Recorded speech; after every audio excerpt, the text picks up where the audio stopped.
Ей 30 лет. По меркам ее племени она уже прожила долгую жизнь. Она пережила многих из своих ровесниц. Ее тело покрыто шрамами.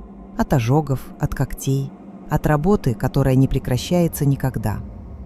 Она не знает, что такое зеркало, не знает, что такое имя. Не знает, что через 40 тысяч лет кто-то расскажет о ней. Она – женщина-неандерталец, и сегодня мы проживем один ее день. Утро. Но для нее утро – это не рассвет. Это момент, когда костер начинает угасать. В пещере темно. Температура -5. Рядом спят соплеменники, прижавшись друг к другу. Мужчины и женщины. Первое, что она делает – подбрасывает ветки в огонь. Это ее обязанность. Не потому, что так решили мужчины, а потому, что огонь – это жизнь. И женщина – его хранительница, буквально. Ученые обнаружили, что в неандертальских пещерах жилище было разделено на зоны.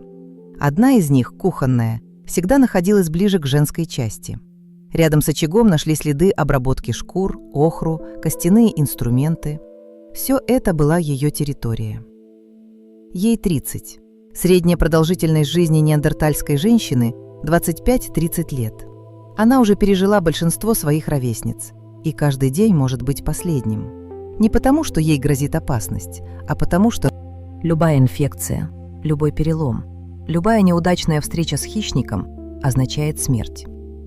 Но прежде чем она займется делами, ей нужно позаботиться о себе. И вот тут вас ждет сюрприз. Неандертальские женщины следили за собой. Да, 40 тысяч лет назад. Они наносили на кожу охру, красный минеральный пигмент. Долгое время ученые думали, что это ритуал или камуфляж. Но последние исследования показали, что охра обладает антисептическими свойствами. Она защищала кожу от инфекций, от насекомых и от солнечных ожогов. Это был первый в истории крем для тела 40 тысяч лет назад. А еще неандертальцы украшали себя. В пещерах нашли раковины с просверленными отверстиями, перья хищных птиц, орлов, ястребов, когти, обработанные и нанизанные как бусы. Кто это носил? Скорее всего, женщины, потому что украшения были найдены в женской зоне пещеры. Зубы.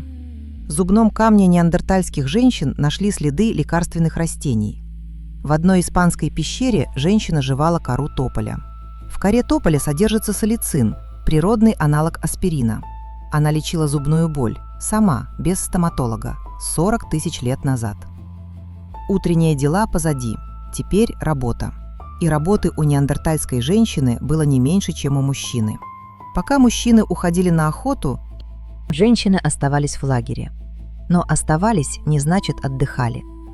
Первое. Обработка шкур. Это тяжелая физическая работа. Нужно содрать остатки мяса и жира, размять кожу руками и каменными скребками, высушить и сшить.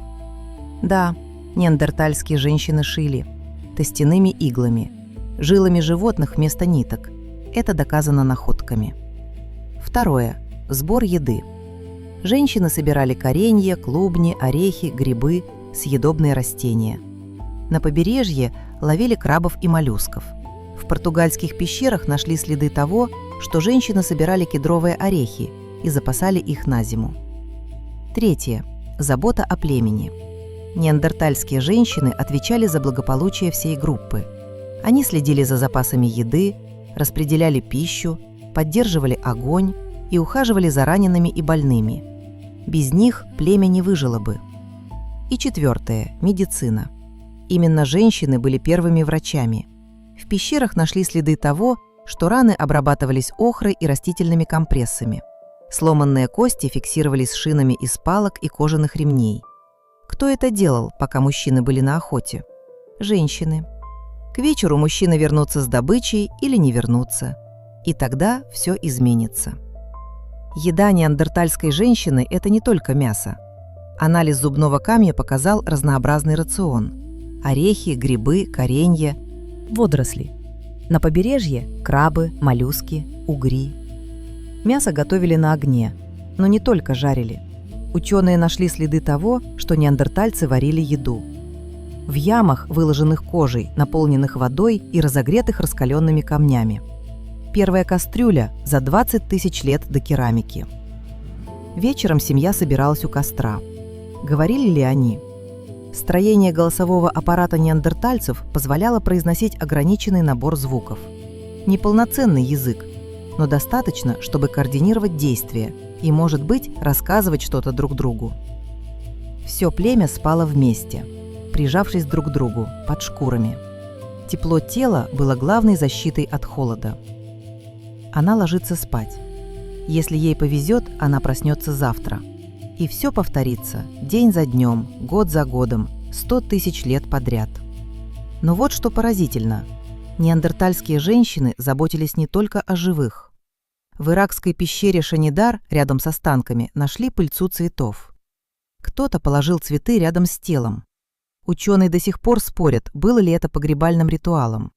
Но если было, это значит, что неандертальские женщины оплакивали своих мертвых. 40 тысяч лет назад. Они не умели писать, не оставили ни одной строчки, ни одного имени. Но их ДНК до сих пор живет в нас. От 1 до 4% генома современной женщины – это гены неандертальских женщин. Они выживали в мире, где все пыталось их убить. Холод, голод, хищники, болезни. Они лечили раны, шили одежду, хранили огонь и держали племя вместе. Без них не было бы нас. Очень давно жила-была женщина, ей было 30 лет, и она была сильнее, чем вы думаете. Подпишитесь, и в следующем видео мы перенесемся в Древний Египет, где женщина имела больше прав, чем европейка в XIX веке.